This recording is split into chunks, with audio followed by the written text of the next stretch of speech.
Zonja dhe zotëri, përshëndetje, jemi shumë pranë ndeshjes madhe të futbollit, Shqipëri-Spanjë. Jemi të parët, 6 pikë, 4 pikë kanë spanjollët, 4 italianët, ëndra vazhdon, për të shikojmë nesër në Loro Borici në këtë ndeshje, në këtë sfidë. Megjithatë, për gjitha këto, për detajet më të fundit, për formacionin, për konferencat për shtyp arbitrin, do të flasim sot rreth kësaj ndeshje. Ka Mikel Jankun, specialist futbolli, ish portier ekipit kombëtar. Përshëndetje zoti Janku. Ndërime, mirë se ju gjeta. Okej, faleminderit. Fatbar Djera, ish futbollisti i ekipit kombëtar, antar i Komitetit Ekzekutiv Federatës Shqiptare të Futbollit. Përshëndetje zoti Djera. Glendi, përshëndetje, Glendi Tafaj, nga Radio Televizioni Ora News gazetar. Do kemi edhe lidhje drejt për drejt edhe me Shkodrën, por fillimisht shikojmë kronikën e parë, pragndeshjen Shqipëri-Spanjë.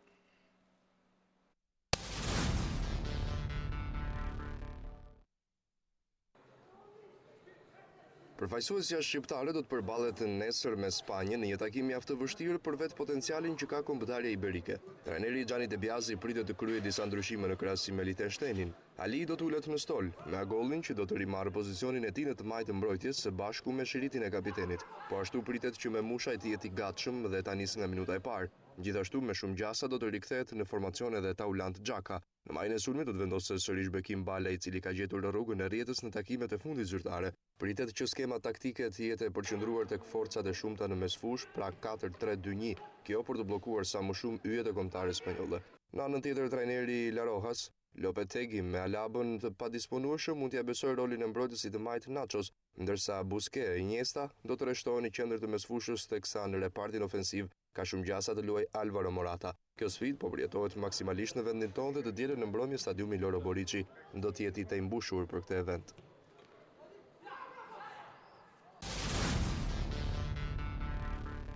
Kemi diskutuar gjatë, presim Spanjën, kemi thënë presim Italin, presim këto ekipet mëdha të futbollit botëror, kampion të botës, kampion të Europës.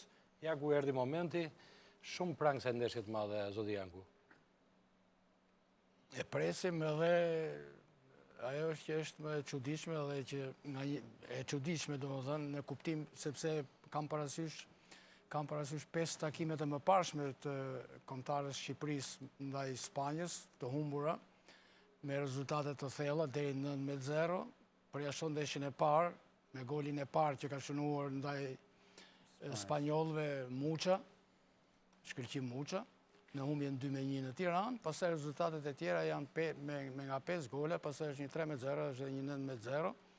Por këtë radhë, opinioni i përgjithshëm bashkohet në një pikë, domethënë që ne nuk jemi më ato që kemi qenë normalisht, sepse jemi pjesëmarrës në finalet e Evropianit, dhe Oreksi në kuptimin e mirë të fjalës është shtuar, qoftë edhe duke bërë një rezistencë aktive skuadrës spanjolle dhe duke mos u shndruar në një tabelë qitje, përkundrazi, madje fshehurazi në ndërgjegjen e secilit ka edhe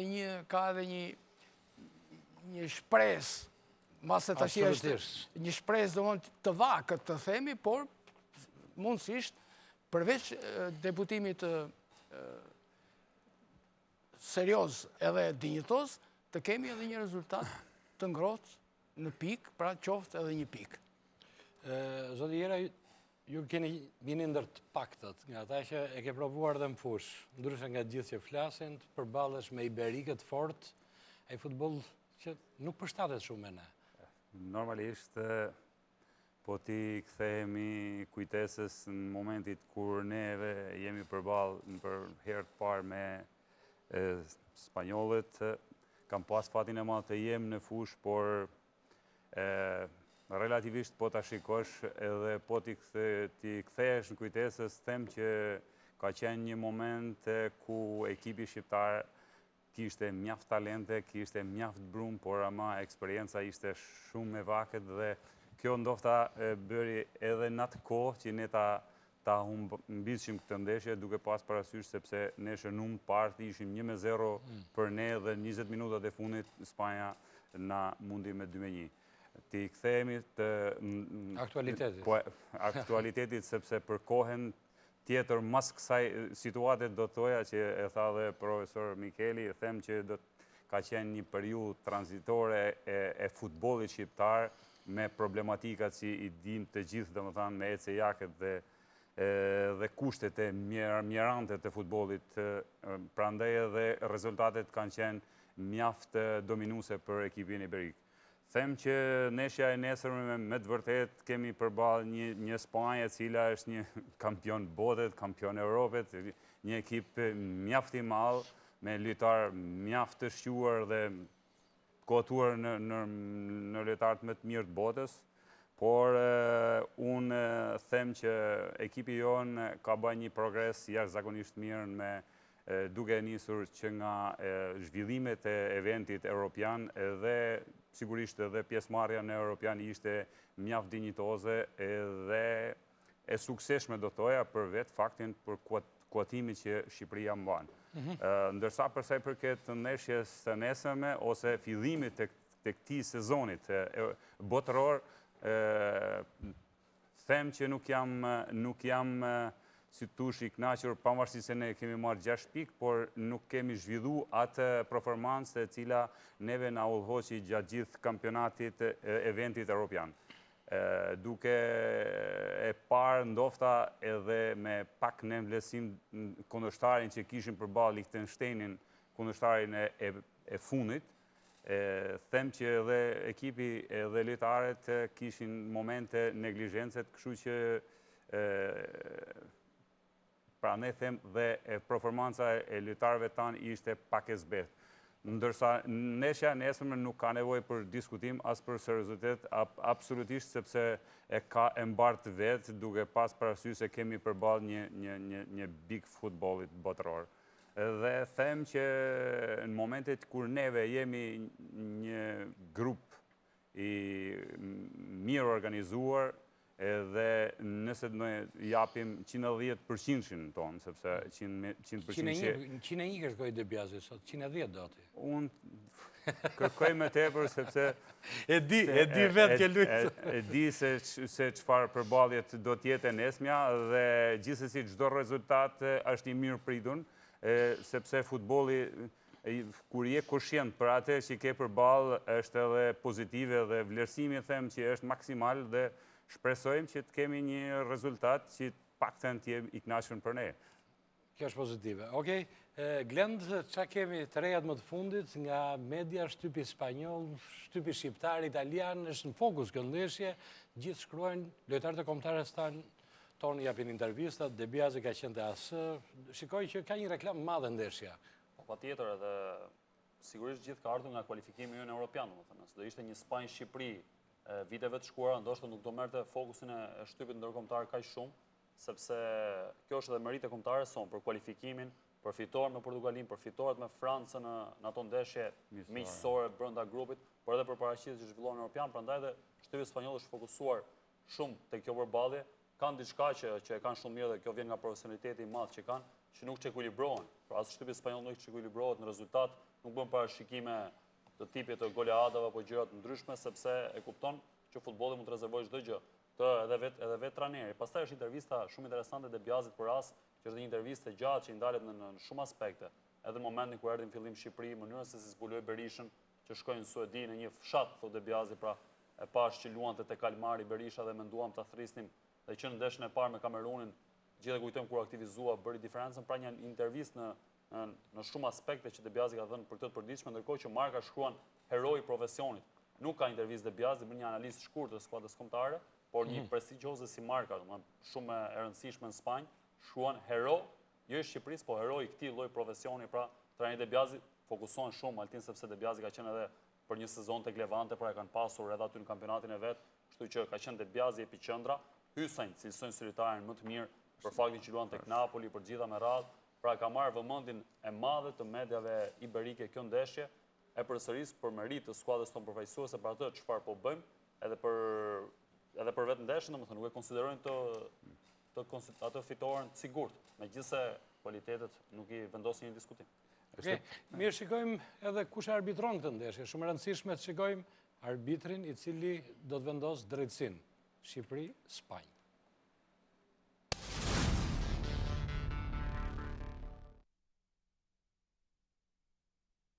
Basni Huiz do të vendosë drejtësinë në përballjen mes Shqipërisë dhe Spanjës, që do të luhet këtë të diel në stadiumin e qytetit të Shkodrës, Loro Boriçi. UEFA ka përcaktuar holandezin si gjyqtarin kryesor të kësaj sfide, shumë të rëndësishme sidomos për kuqezind, ku si kundërshtar do të jenë 1 herë kampionët e botës dhe 3 herë kampionët e Europës. Huiz është lindur në qytetin e Enschede më 12 janar të vitit 1977. Ai e ka nisur rrugën e arbitrimit që në moshën 15 vjeçare, duke ndjekur gjurmët e babait të tij që ishte po ashtu një gjyqtar futbolli. Në vitin 2005 ai debutoi në Ligën Kryesore të Holandës, duke gjykuar përballjen mes Herenveen dhe Valvik. Më 2007 arbitri 39 vjeçar mori stemën e FIFA-s, duke u shndërruar në një gjyqtar ndërkombëtar, ndërsa në vendin e tij mbahet mend për një ngjarje që ndodhi gjatë takimit të vlefshëm për raundin e dytë të Kupës së Holandës mes Alkmarit dhe Ajaxit, ku portieri i Alkmarit u ndëshkua me karton të kuq, pasi reagoi ndaj një sulmi të një tifozi. Kartoni i nxjerr nga Huiz shkaktoi tërheqjen e skuadrës së Alkmarit nga fusha në shenjë proteste. Në takimin Shqipëri-Spanjë, ai do të ndihmohet nga bashkëdhetarët e tij, Rob van der Ven dhe Carlos Chap. Basni Huiz në jetën e tij të përditshme ushtron profesionin e bukpjekësit.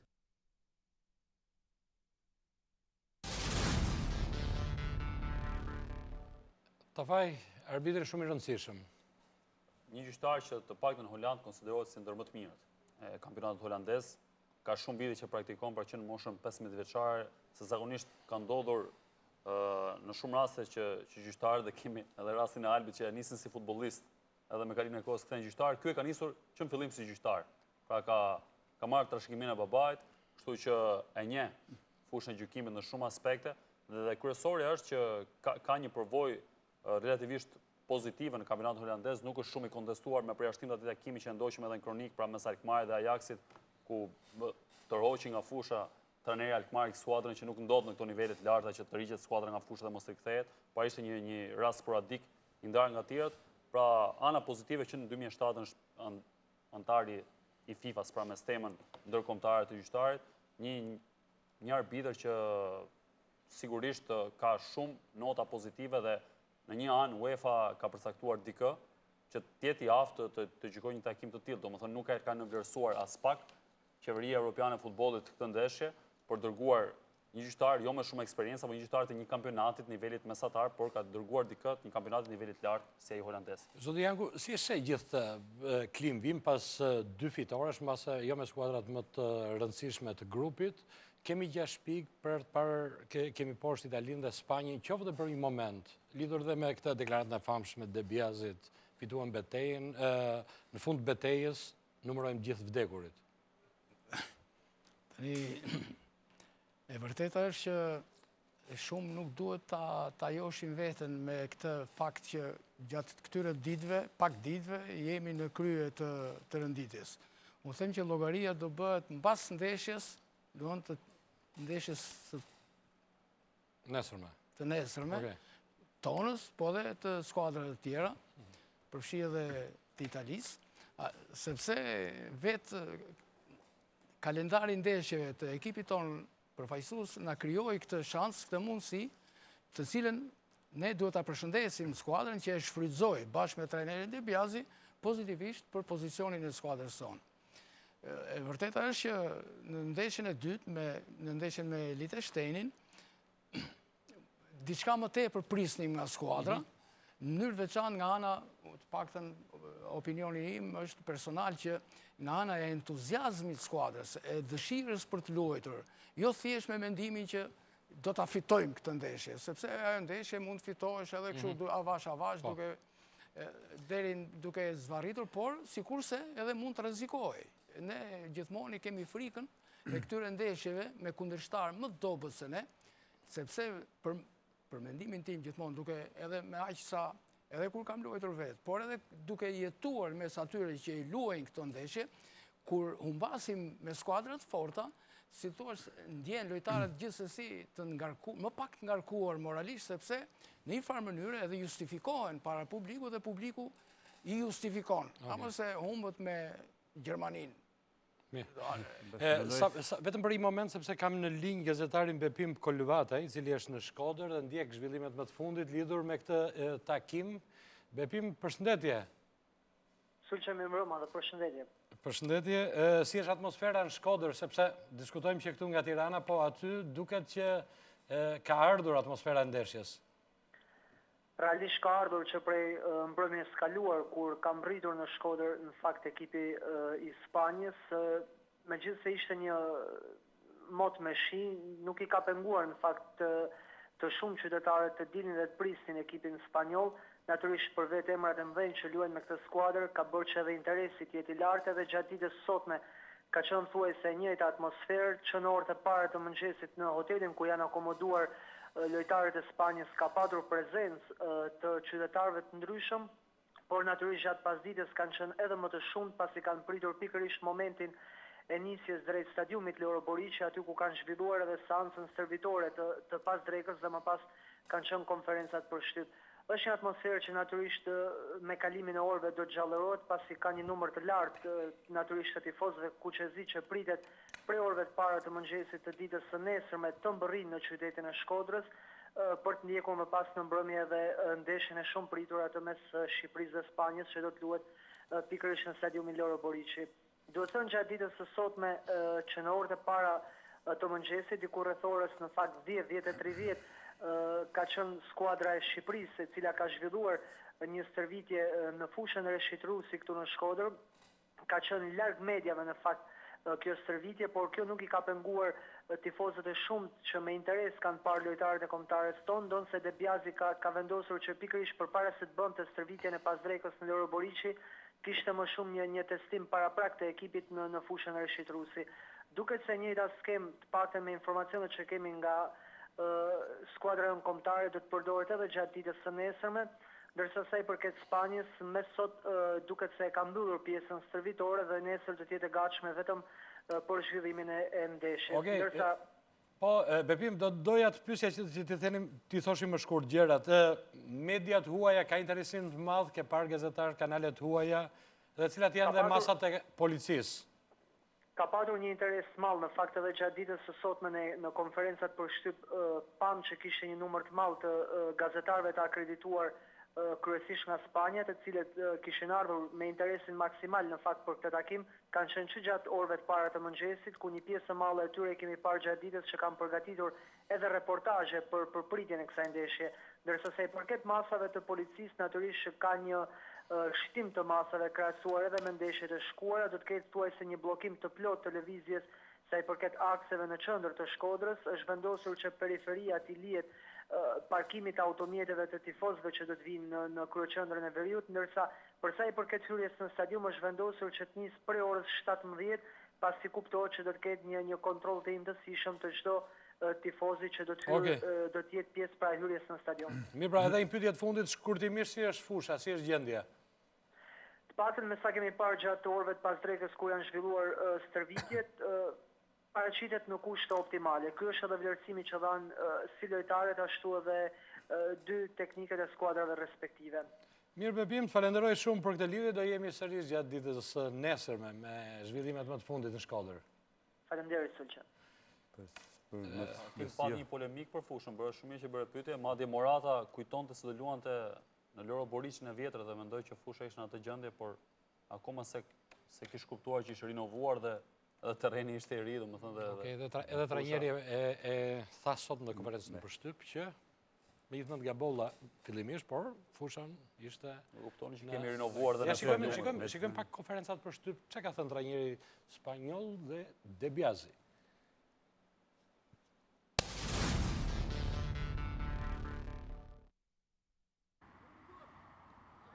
Trajneri italian Gianni De Biasi paralajmëroi lojtarët e tij që duhet t'japin 101% për ndeshjen Shqipëri-Spanjë, me qëllim që ndalojnë makinën spanjolle. Në konferencën për shtyp të mbajtur në stadiumin Loro Boriçi, Gianni De Biasi ndër tjera theksoi se ekipi ka shumë për të dhënë. E kemi arritur mrekullim në pjesëmarrjen në kampionatin evropian, por tashmë pjesa më e vështirë është që ta mbajmë këmbë. Megjithatë, unë jam i bindur se ky grup lojtarësh ka shumë mundësi që t'jap shumë më tepër. U shpreh ndër tjerash tekniku italian. Ndërkohë nga ana tjetër, homologu spanjoll Julen Lopetegui theksoi se Shqipëria është një kundërshtar i vështirë. Në konferencën për shtyp, trajneri spanjoll deklaroi se nuk është në presion përballë ekipit kuqezi.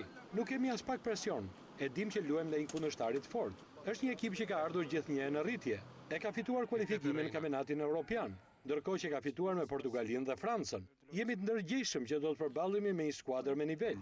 Nuk kemi frikë, por e respektojmë kundërshtarin. Mendoj se këtë respekt Shqipëria e ka fituar nga ndeshja. Me Italinë ne patëm një ndeshje shumë të rëndësishme. Lojtarët dhanë shumë dhe pas konsumimit të madh ne duhet shikojmë gjendjen e tyre. Sergio Roberto ka bërë paraqitje të mira me Barcelonën në krahun e majtë mbrojtjes, por te ne ka ardhur me disa shqetësime. Prandaj do të shikojmë gjendjen e tij para se të vendosim nëse do të aktivizohet në fushën e lojës. Më në fund trajneri spanjoll u pyete për gjendjen e fushës, por ai tha se në fillim ishin shqetësuar, por tashmë që e pan nga afër, terreni është në rregull.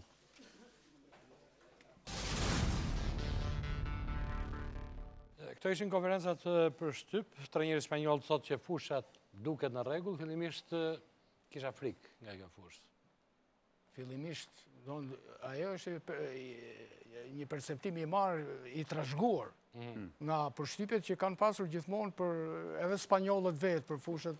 Ka ardhur me 21 vjeçar profesor Lopetegi. Po bukur, aq më keq domethënë. Domethënë e ka parë vetë. E ka parë, po dhe fushë, gjendjen e fushave. Inshallah ka edhe përshtypjen edhe për lojën, siç e ka të fushave. Besoj taketat të përshtypjeve, prandaj e tremb fushë, e ka trembur në psikologjinë e tij, ka qenë i trembur prej fushës, duke menduar që skuadra shqiptare mund t'i ketë atë fushë, por nuk është e skuadrë, domethënë në kuptimin e krahasues. Spanja që e bazon lojën shumë në lojën tokë. Ideja është se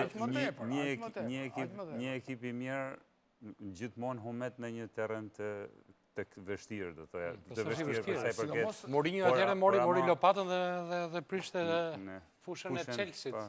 Ishte fantastike, ne tani e kemi rregulluar, në fakt duhet ta kishim rregulluar për radhën me Spanjën. Jo, ideja është, do thoya që me të vërtetë ne jemi në krye të grupit, por kryesorja është që ne jemi të vetëdijshëm se kemi kundërshtar direkt. Dhe pavarësisht nesër përballja me Spanjën që do të jetë maksimumi, edhe Debiazi tha 101, unë them që 110. Edhe Spanja 40, mundësish, profesor. Do t'ishte interesante për ne, çado që të sjellin e nesmja, unë mendoj që nuk është objektivi kryesor e nesmja. Unë them që objektiv për ne është që të lam pas Izraelin, Maqedoninë, Liechtensteinin që nuk diskutohet. Këto kemi kundërshtar direkt, ndërsa përsa i përket Italisë dhe Spanjës do të jetë e vështirë, kam thënë ndoshta edhe herë të tjera, sepse janë dy big të futbollit botëror dhe është e vështirë të them për t'i kaluar këto. Jo, në fakt është një deklarate e presidentit Duka para disa ditësh që tha pse mos ta provojmë. Si mund ta gjykojmë domethënë? Jemi aty, kemi hyrë në valle, në fund fare. Ideja është se unë faktikisht në momentet e para, edhe në momentit kur neve kalume në fazën e kualifikimeve të Europianit, thash kjo është një eksperiencë e re për ne dhe po t'i referohemi edhe rezultateve ose eksperiencë që kemi pas me Rumund, gjatë gjithë kohës neve Rumund nga kanë mundur. Dhe erdhi një moment që ne lujtëm 2 ndeshje me Zvicrën dhe me Francën, jashtëzakonisht mira, pavarësisht se i humbë. Por ama me Rumaninë ne fituam. Dhe eksperienca vjen duke u ndeshur, nuk vjen duke e parate. Kështu që them që edhe kjo eksperiencë e nesme mendoj se mund të jetë pozitive për ne. Ka vetëm diçka, domethënë Spanja Altin nuk humbet në eliminatorët e kampionatit botëror që nga viti 1993. 23 vite pa unë poshtër një sfidë eliminatorët botërorit, kështu që imagjino se çfarë skuadre kemi përballë dhe për më shumë që në këto vitet e fundit, dekadën e fundit, Spanja ka pasur edhe maksimumin e futbollit vet në arenën ndërkombëtare, pra nuk ka qenë ndonjëherë në këto nivele. Dhe unë mund të përmend edhe një formacion që mund të jetë para pragë i spanjollëve, por ndoshta do të jetë zyrtar. Shkurtimisht domethënë do jetë De Gea, Ramos me Piqué qendër, Carvajal në të djathtë dhe në të majtë do luajë Nacho sepse Jordi Alba është i dëmtuar. Me shumë mundësi do luajë me 3 mësueshorpa në stilin e Barcelonës 4-3-3 sepse Lopetegu është rritur tek Barcelona dhe vetmja skuadër e madhe që ka pasur e madhe, po quaj Porto relativisht e madhe. Do luajë pra me Busquets, me Iniesta dhe me Koken, që ishte lojtari më i mirë në fushë kundër Italisë, pra me mësueshori Atleticos Madridit. Silva do të jetë pra i City's. Ka shumë mundësi të luajë Morata dhe jo Diego Costa. Për gjithë veprimet që bëri me Italinë, rrezikojnë të shkojë me të kuq për kapriçet e veta, pra me shumë gjasë dhe zëvendësoj do ta. Edhe minuta në kamp të tij janë shumë më pakta, prandaj mund të jetë Morata. Dhe Vitolo, pra ai që shënon kundër Italisë në krahun tjetër, pra një 4-3-3, një skuadër super e fortë. Kemi përballë informacion frikshëm. Tani unë nuk dua të përmend një shprehje. Përmendë. Jo, nuk dua të përmend sepse nuk më ka pëlqyer kur e kam mësuar një vlerësim që për të një trajneri që kur do luante Partizani në Kupat e Evropës tani dhe për një skuadër kundërshtare u shpreh që do të luaj Miu me elefantin. Miu me elefantin. Në futboll luan miu me elefantin dhe ndodh që miu e sjell vërdall atë elefantin papritmës, i cili do të luaj me atë kryenësinë e tij dhe me shpresën që do t'i japi goditën përfundimtare, dhe kur vjen fundi i fituar ka dal miu. Domethënë është futbolli që ta krijon këtë dhe jo fabula, se këto janë pastaj te kalime dhe në mënyrë veçantë në futboll janë krahasime që nuk kanë vend. Edhe ngjallin një farë keq kuptimi edhe një farë gjendje jo të mirë në raport me tifozët, me ata që kanë ardhur në stadium, sepse po t'ishte ashtu, do të deklaronim që në fillim ndeshjen Shqipëri-Spanjë nuk e luajmë, e japim, e dorëzojmë në tavolinë, sepse ne e humbim. Profesor Debiazi tha diçka, ne do kemi një luftë, tha, ata me Kalashnikov, ne me gur. Tashi, Nuk e di, krahasimet jo gjithmonë. Pre taktik që bën Tranea. Jo, krahasimet e kam fjalën këtu, prandaj e thash atë miu me elefantin, krahasimet janë gjithmonë jo gjithmonë të Mendoj që nesja e nesërme e realizuar nga Debiazi, them që është edhe mjeshtër i këtyre realizimeve, duke pas parasysh kundërshtarin përballë. Do të lozin me një 4-5-1, i cili sigurisht i jep theksin mbrojtës, por gjithsesi do thoja që me vertikalizimet e shpejta mund ta godasin në momentet veçanta. Por them që nesër kemi për të pa një Shqipëri defensive. Natyrisht do diskutojmë për këtë në pjesën e dytë, do të flasim për formacionin, si mundet ne t'i përballojmë spanjollët. Reklama.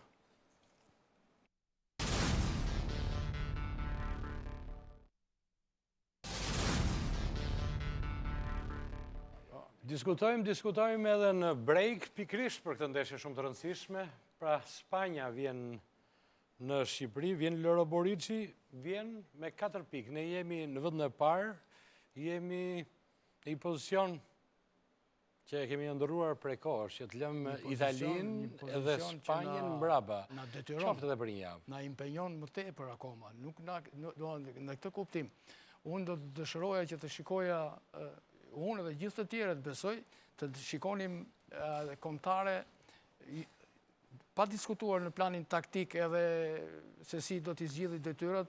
Unë i besoj tërësisht atij që është ngarkuar me këtë punë, Gianni Debiazit, por ana shpirtërore, ana emocionale, unë them që skuadra duhet të arrisi edhe të vijë në nivelin që patëm në Prag edhe gjatë ndeshjeve të finaleve të Evropianit. Vetëm në këtë mënyrë, sepse edhe kjo arrihet nëse je i përgatitur dhe fizikisht, ke gjendje fizike, edhe psikologjikisht pastaj e mbështetesh në veprime dhe nuk tërhiqesh, përkundër je gjithmonë në ofensiv ndaj kundërshtarit, jo në kuptimin që je në ofensiv që do bëjmë lojë sulmuese. Lojë sulmuese, ofensiv ndaj kundërshtarit do të thotë që t'jesh me epërsi morale, me epërsi emocionale, në çdo moment të luftosh për topin e parë dhe kurrë mos ta nënvlerësosh kundërshtarin. Po, me cilët lojtarë do të përballemi? Do të luajmë? Çka ka menduar Gianni Debiazi? Shikojmë edhe informacion të mundshëm që flitet për flitet, Berisha në port, Gjimshiti në qendër, pra së bashku me Mërgim Mavrajn, Krahun e djathtë i zakonshmi Hysaj i përhershmi Agolli në krahun tjetër, Roshi djathtas, Xhaka Kukeli Abrashi në qendër të mesfushës, krijon trekëndçin e zakonshëm, mbase me Mushaj në krah, më i spostuar dhe në sulm Bekim Vale, apo ka pikpyetje të tjera? Tani përderisa nuk ka dhënë verdiktin e vetë, është diçka që i mbetet trajnerit, por them me paraqitje që ka bërë Bala këto 2 ndeshjet, duhet jetë në formacion, por gjithsesi edhe nëse do të aktivizohet Cikaleshi, duke ju referuar dhe mënyrës lojës dhe rreshtimit që kemi, sepse kemi luajtur 2 ndeshjet e para me një rreshtim tjetër, nuk kemi luajtur me këtë lloj rreshtimit, them që si Cikaleshi, si Bala, them që duhet ta kryejnë jashtëzakonisht mirë detyrën e tyre, se duke ju referuar asaj që neve në momentet veçanta ne na intereson që kundërshtarin ta majmë sa më larg portës tonë dhe duke pas parasysh që Cikaleshi është një lojtar fizik mjaft i mirë e kryen këtë detyrë jashtëzakonisht mirë, them që është mënyra më e mirë me lujt me 7 lart siç është Bala apo Cikaleshi në sulm. Pa lojtar që t'i japin frymarrje. Është e padiskutueshme se presioni ka për që janë tejet i madh, se ke Njesten, ke Busquets, ke Koko janë lojtarë më të mirë të botës. Normalisht me të vërtetë i kemi Xhaken, Abrashin janë dy lojtarë jashtëzakonisht simpatik, të fortë, sigurisht, por problemi është se është një diferencë e madhe kualitetesh dhe duke u rreshtuar me këtë formë me 5 lojtarë, ato do ta kenë të vështirë për të penetruar në mbrojtjen tonë. Kështu që them që dhe kur të kemi në një sulmues të fortë i cili mundet me e mbajt kundërshtarin sado larg, do të jetë pozitive për frymarrjen e ekipit tonë. Mendon zoti Janku që ky do të jetë formacioni? Shikoj një herë me kujdes. E pash me kujdes, po është një formacion i mundshëm. Megjithatë këtu kur vjen puna tek formacioni, sa veta jemi këtu, secili mund të bëj nga një. Ja, edhe Debiazi thon nuk e di akoma.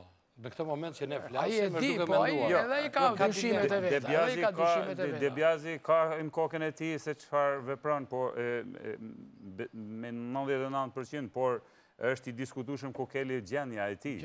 Sepse në kokën e Debiazit mendoj se ai është e padiskutueshme se mënyra si u tërhoq nga se hiq Kokeli ndonjëherë. Po se është i dëmtuar, sepse është dëtërim përcaktim, nuk është se ka shumë gjasa që dëmtimi i Kokelit mund ndryshoj edhe skemën, megjithëse 4-3-2-1 dhe 4-2-3-1 është e njëjta situatë. Paga shumë e njëjta situatë, nuk është se 1 centimetër para 1 centimetër mbrapa. Por nëse nuk luan, nuk është aq jo, e kuptoj që 4-3-2-1 bllokada në qendër, nuk është aq i dukshëm. Barazimi nuk është aq i dukshëm në veprime. Edhe varet se si është ambientuar skuadra. Tash unë duke e parë, më duket shumë bosh ajo gropa atje në mes. Sepse jemi mësuar të nuk e ka bërë Debiazi, e kemi bërë redaksia e sportit. Jo, po të thuash 4-3, ajo është në rregull. Ja mund ta shikosh dhe para. Po ta kthesh Kukelin, më fal. Mund ta shikosh dhe para që të jemi me kamerën të fokusuar. Mund ta shikosh dhe aty, e ke përballë. Tash unë po flas me këtë që u paraqit dhe mënyrën si u paraqit. Po the 4-3, atëherë ajo gropa aty, nuk mbetet bosh aty. Atëherë do të dalë ndryshe, 4-1, 4-1, pastaj dyshja. Profesor, nuk janë, këto tre që po flitet, nuk janë mes fushet mas vist, mesit fush. Ta janë ngjitur me mbrojtjen, me Gjimshitin e me Mavrin. Unë me vërtet kam qenë roja porte. Ti ke drejtu. Jo vetëm, me vërtet kam qenë roje porte, po i shifja lëvizjet gjithë, se nga shkonin, qarë vizshin, qarë bëjshin, se unë atë pun kisha. Normal. E kuptona për... Ideja është me 3 që të mesfurës të presore, se ka luajtur dhe erë, tja me Abrashin, Kukelin dhe Xhakën, nuk është tera parë, i ka përdorur shumë edhe gjatë eliminatorëve të Europian që si moment profesor të treshe edhe luante me Roshin dhe Lenjani, dhe luan me Roshin dhe me Mushen. Do në s'ka ndryshim, atër në rregull. Ndryshimi vetëm është nëse Kukeli nuk luan do me shumë. Unë them që nuk është vetëm problemi Kukelit. Megjithatë, edhe si person, po edhe si zonë që do të mbuloj. Kukeli është një lojtar i domosdoshëm në... S'më kuptove ku e kam, do më pikpyetja, nuk është sillet vetëm tek Kukeli, në kuptimin e gjendjes tij shëndetësore. Po, ajo është problemi. Por nëse ai nuk është në fushë, mungesa e tij do imponojë një veprim tjetër, jo fort të dukshëm, por një veprim tjetër taktik. Jo, me aktivizmin e Hygës ndryshon sepse Kukeli, Abrashi, dim që janë defensiv pak më shumë, Abrashi luan pak më shumë. Ndryshon. Edhe Xhaka, sigurisht ndryshon. Edhe Xhaka, nëse aktivizohet Hyka ndryshon, pastaj po thoya profesorët të del me 2 dhe Hyka ka vende Hyka në informacion mund të ketë shans zodiera. Nëse Kukelin kemi parasysh që ky lojtar let para Mavrit dhe Gjimshitit, nëse nuk let Kukeli edhe futet Hyka let mbas pykës, nëse Bala është pyk, dhe detyrohet që Xhaka dhe Abrashit mlidhen më tepër në qendrën e mbrojtjes para dy stoperave. Do të thonë, kështu që dalim tek 4-2-3-1, dalim tek modeli tjetër. Por ama nuk presupozohet që 4-2-3-1 ne do të losim ofensiv.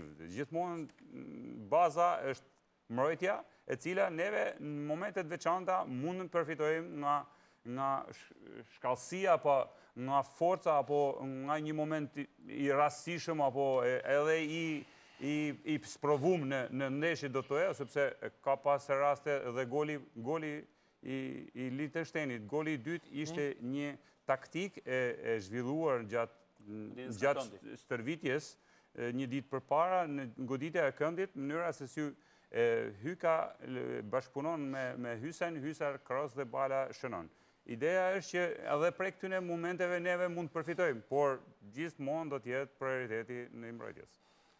Nuk e dina, po i bëjmë gjithë llogaritë, domethënë me këto dy lojtarë, se këtu është gjithë dyshimi është luan apo nuk luan Kukeli, sepse personalisht më duket edhe ndjeku kombëtar gjatë gjithë kohës, domethënë nuk është se do ketë shumë ndryshime në pjesën tjetër të skuadrës me përjashtim të Balet apo të Cikalleshit, por kam përshtypjen se do luaj Bale edhe për formën që po kalon, luan rregullisht tek te rregull, Cikalleshi nuk luan dhe Bjazi ndikohet shumë nga gjendja aktuale e lojtarëve, pra luan apo nuk luan te klubet e veta.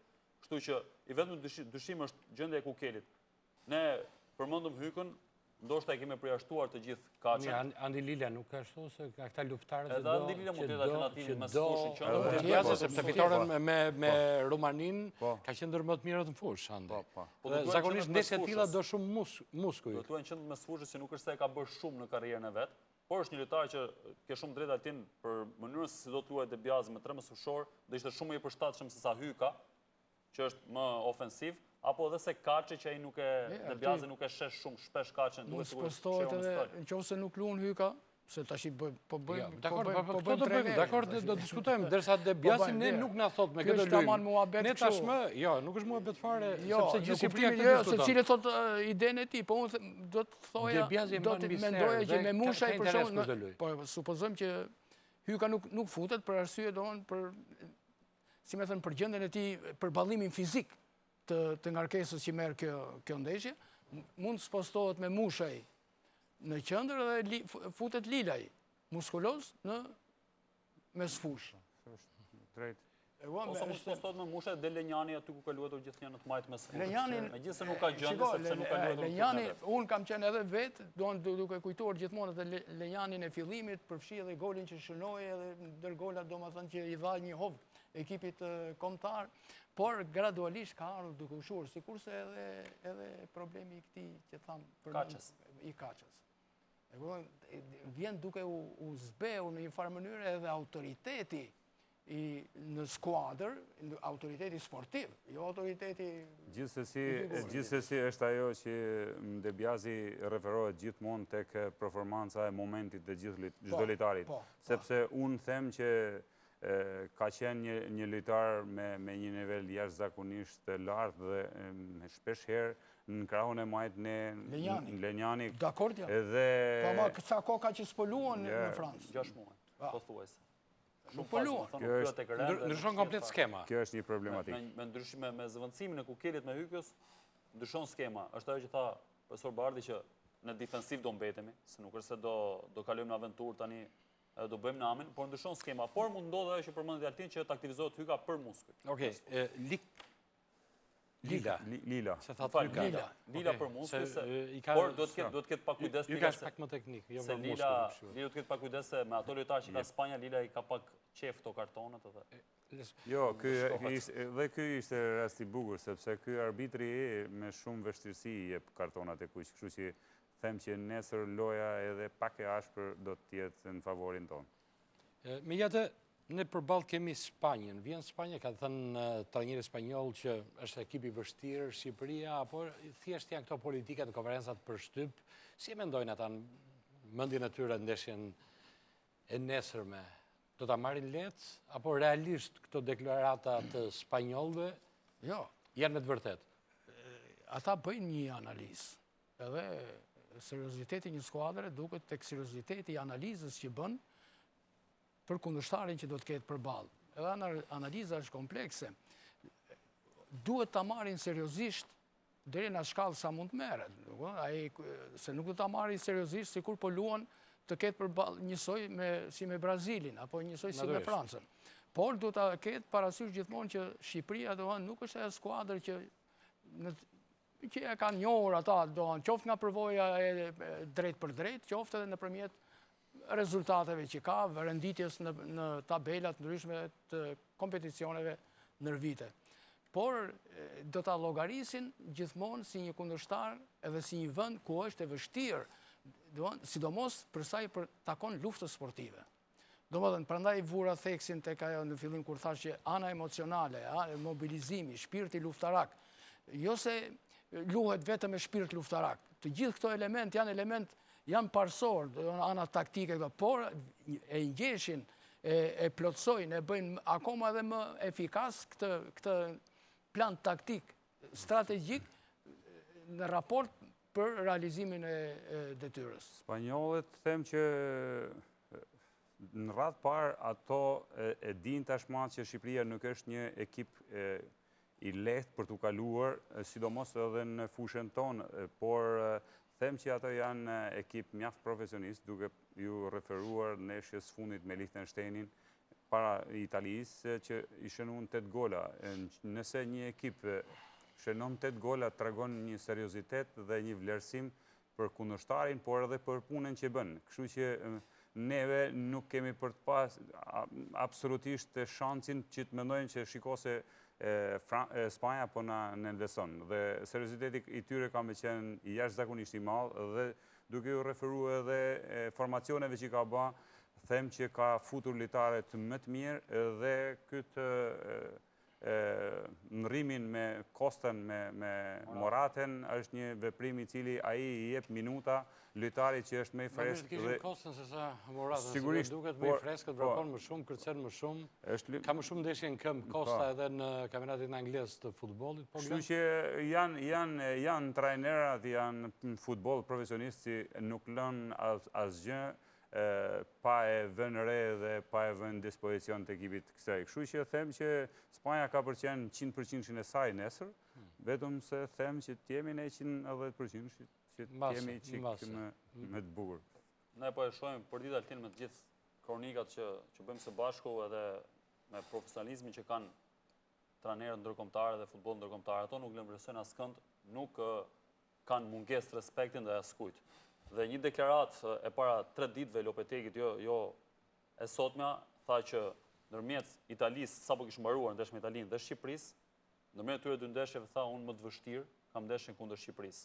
Për një logjikë e thjeshtë Lopetegit i paska ikur mendja. Ndeshja më e rëndësishme është ndeshja e radhës, është e teoria e trajnerëve sigurisht i thonë. Më e vështira, jo më e rëndësishme, më e vështirë ishte kjo, pse ai e thot për diçka. Me Italinë motivimin e ka maksimal. Edhe ai trembet një farë nën vlerësimi tek skuadra e vet. Deklaratat para pragët trajnerit i japin një sinjal, sigurisht mediave e gjithëve me radhë, por japin një sinjal dhe futbollistëve që mos ulni vëmendjen, siç e bëri Debiazi me Liechtensteinin.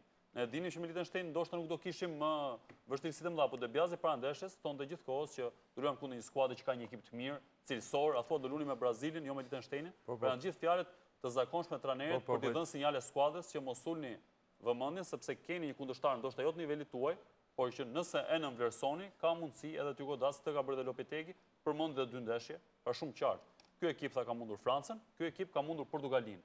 Kështu që nuk ka vend për ta nënvlerësuar skuadrën shqiptare dhe e pam edhe në Europian se çfarë bëri.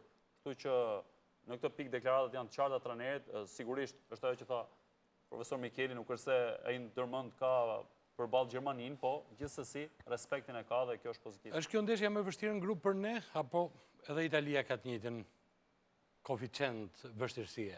Do të varet në ç'është pozicion, në gjendje do ta gjejmë Italinë në momentin që kam thënë futbolli, sepse këta ta marrin topin, ta mçefin, thonë mos merrni 2 topa me vete, mos keni top sepse duke u nisur nga kjo që thoni ju, merreni ju me vete, ku diun. Kanë këto histori të spanjollët. Jo, nuk janë pralla, sepse nuk janë pralla, i kanë mçefur topin në sallonet e futbollit evropian. Gjithmonë, por jo, Real, Barcelona, mua më duket unë kam gabim. Nuk them se është Italia apo është Spanja më e fortë se njëra tjetra, por futbolli ton i përshtatet më tepër futbolli italian. Pra, e kemi më të lehtë për mendimin tim të luftojmë edhe të përballim italianët në raport me spanjollët. Qa na bën ne jera, sepse ti ke luajtur në fushë, Po, mban mend ato, po. qa na bën ne që nuk na shkon kjo? Ky lloj futbolli, kjo lloj ndeshje, zakonisht me spanjollët nuk shkon. Është të vështirë, sepse ato kanë një klasë të jashtëzakonshëm dhe po ta shikojmë nga java në javë, edhe juve, çfarë kampionatit shikoni? E leni Barcelonën apo Realin pa besoj se nuk e bën këtë lloj veprimi.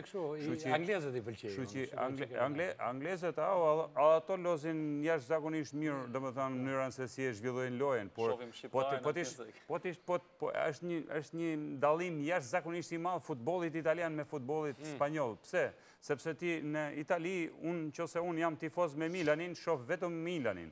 Qofse ju jeni me Juven, shihni vetëm Juven, por se të shihni ju Genova me Kievon, është e pa diskutueshme që nuk e shikoni këtë ndeshje. Ndërsa losin Villarreali me Sevillën apo Barcelona nuk diskutohet. Domethënë tregon se ka futboll, ka grind, ka lojë, ka ne vuajmë më shumë nga kualitetet e Spanjës në krahasim me Italisë, jo nga mënyra e lojës së dy skuadrave. Është e padiskutueshme kjo, sepse Italia është një ekip që lot me të vërtetë ka atë formën e tij në sistemin mbrojtës, por problemi është se është stacional, nuk është një ekip. Qa janë këta magjistarë futbolli, janë këta që mbrojtës botëror, nuk e kapin do topin e marrin, e mqefin, e nxjerrin, e bëjnë. Më duket ndonjëherë si ata playmakerit e basketbollit, që ti shkon e fuzin këtej, e nxjerrin andej, e bëjnë lëvizje të tilla, nuk e di. Me që ke qenë mbrojtës sa bëj këtë pyetje. Jo, ideja është sepse ato tani e kanë kthyn në art edhe është e vështirë për të bërë krahasime italian me spanjoll, sepse janë të vetmit, do të thoja, në Europë. Pavarësisht se në Angli luhet një futboll i bukur, luhet një futboll i fortë, me aksion në sa një krah tjetër, por mënyrën e lojës dhe mënyrën e organizimit apo rrjedhshmërinë e lojës nuk mundet ta krahasosh me asnjë kampionat tjetër evropian. E kuptoj. Po Glen. Shkurt Altin, po nuk vendos autobusin, spanjollët nuk i ndalon dot. Autobus me rrota, tha De Biasi. Autobus pa rrota, tha se me rrota... Me rrota pa rrota. Pa rrota se me rrota futet topi po. Ta kemi unë.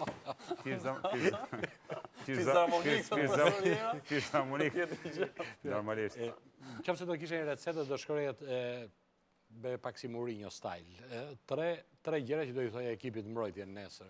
Që do i thoja? Me që ke luajtur në fushë, prandaj të ngasmoj më shumë, ke luajtur me spanjollin. Unë them e para herë nuk duhet të kemi presion. Për vetë faktin sepse kur e di se me këtë ndeshje, më tepër presion duhet na japin Izraeli apo Maqedonia, sepse janë kundërshtarë direkt dhe ato duhet lënë pas. Por në këto ndeshje, nëse unë loslirshëm dhe pa emocion, unë kam mundësi me dhanë më tepër nga vetja ime dhe mundem me arrit nofta sa do pak atë qëllim që i vendos vetes. Absolutisht, kjo është kryesore. Zoti Janku, megjithatë e frikshme, por e mundshme. E tham, futbolli ta lejon. Nuk është herë e parë që një skuadër që është me dobët në nisje, në rënditje, pretendon që ta befasoj Spanjën, qoftë edhe me një barazim. Janë rastet me radhë, përfshi edhe kombëtaren tonë, por në rastet e historisë të futbollit botëror, të kompeticioneve evropiane apo botërore, që skuadra më të dobta kanë ndaluar skuadrat e forta, skuadrat pretendente, edhe është konsideruar si surprizë. Pra futbolli këtë ta jep. Jo çdo sport. Në basketbol, për shembull, nuk mund, kurse si, nuk mund ta imagjinojmë që një skuadër shqiptare të përballojë një skuadër të NBA-s amerikane. Jo, s'ka shans. Absolutisht jo. Absolutisht jo. Bile ai të nxjerr me 0 pikë. Është disnivel i madh edhe ky në këtë lojë.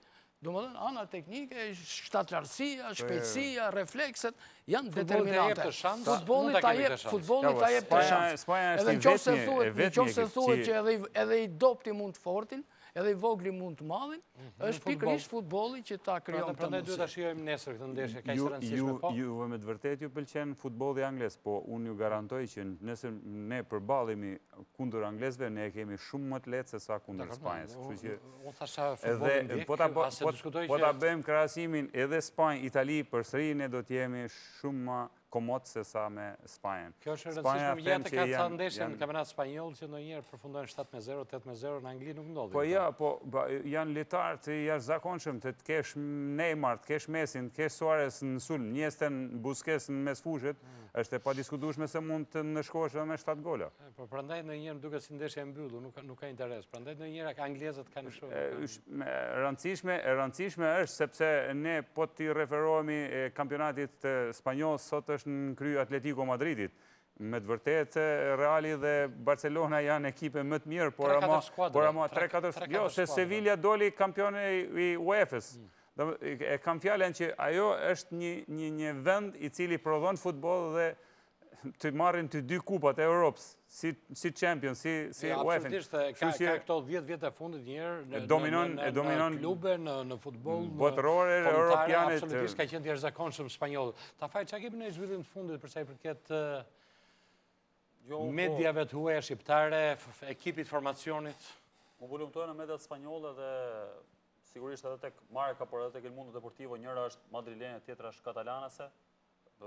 Përse i përket Markës, po shikoj një analizë dhe kush do të jetë lideri i kësaj skuadër, për kë do kemi herotha, Sergio Ramosin, ishte një analizë me pikpyetje, edhe analizonte komplet momentin e 11 metëshit, pra duket si një skuadër, paktën sipas analizët gazetarit të Markës, duket si një skuadër që nuk ka për momentin një lojtar që ta glorifikojnë, pra me atë çfarë pan kundër Italisë, kjo paktën ishte analiza e dikujt. Ndërkohë që El Mundo Deportivo fokusohet tek një problem që ka Sergio Roberto, pra me kombëtarin spanjoll, dhe është një futbollist që ndoshta hipotizoi të luante në të majt, megjithëse është marrë Nacho nga Real Madrid, por dhe Sergio Roberto ka luajtur tek Barcelona, është lojtar ofensiv, por tek Barcelona i ka bërë gjitha rolet, ka luajtur si sulm, pra si ansor sulmi, si mësueshor, por edhe mbrojtës i majt, por Sergio Roberto nuk është në gjendje optimale dhe besohet që nesër nuk do të jetë i gatshëm për trajnerin Lopetegui, pra dhe këtu fokusohet El Mundo Deportivo, edhe për Spanjën, por në Katalunja më shumë rëndësi ka Barcelona, kështu që e kanë më shumë atë sikletin, po e them që është i dëmtuar për Barcelonën sa për Spanjën. Jemi në fund të emisionit, me çfarë do ishe kënaqur nesër? E kënaqur, me një lojë dinjitoze të ekipit tonë kombëtar, dhe sigurisht barazimi do ishte për mua një superfitore. Barazimi superfitore. Jera? Po të kemi portën e bardhë, do të kishte fitoria më e madhe e futbollit shqiptar. Dhe më thënë që mos pësonim gol. Barazimi. S'kemi Ajetin, s'kemi Lorikun, kemi disa djemë të tjerë talentuar dhe shpresojmë tek ata. Sigurisht. Janë gjana që vinë me kohën dhe Loriku me të vërtetë është një lojtar i cili ka dhënë kontribut të jashtëzakonshëm, por vjen një moment që duhet zëvendësohet. Është për të ardhur keq për Ajetin, sepse na u damtu në një moment që ai performon të jashtëzakonisht mirë dhe është më të ardhur keq, por gjithsesi Gjimshiti mendoj që nesër ka përqenë mjaft mirë në pozicionin e tij. Mua vjen keq për Sadikun, sa ai shënote rregullisht kohët e fundit. Sadiku është e vërtetë ajo, por duke pa atë që nesër kemi qëllimi kryesor është defensive, them që Sadiku nofta nuk bën ndonjë problem të madh, duke pas parasysh se ke Cikaleshin edhe Balen. Glen, me çfarë i kënaqur nesër? Unë vetëm shpresoj që autobusi i Debiazit pa goma, i shtuar fizarmonik nga Jera, të bëj punë, mos të shkatrohet edhe në rregull jemi, domethënë. Edhe po e pam ndonjëherë Degia nuk na mbetet hatrit. Megjithatë, Shqipëria ka treguar që ka futboll, autobusi me rrota pa rrota, rezultatet ndërruese kanë ardhur në ekipin kombëtar. Shpresojmë që edhe nesër të arrijmë diçka të tillë. Deri nesër ju të kaloni shumë bukur. Natë mirë.